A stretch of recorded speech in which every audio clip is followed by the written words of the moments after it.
জিও ব্যাগের ভরার কাজ চলতেছে।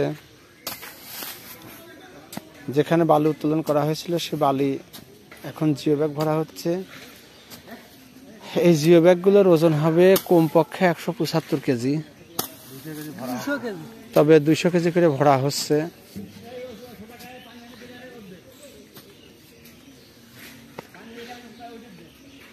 জিও ব্যাগ ভরে পুরো মাঠটাই ভরা হয়ে গেছে।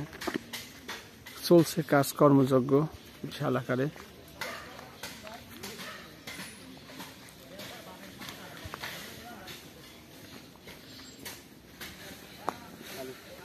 জিও ব্যাগে মাঠ ভরা। এই জিও ব্যাগগুলো নদীর তলদেশে ফেলানো হবে তলদেশ ভরাট করার জন্য। আর এই জিও ব্যাগের মাথাগুলো কিন্তু সেলাই করা হবে। Geo bag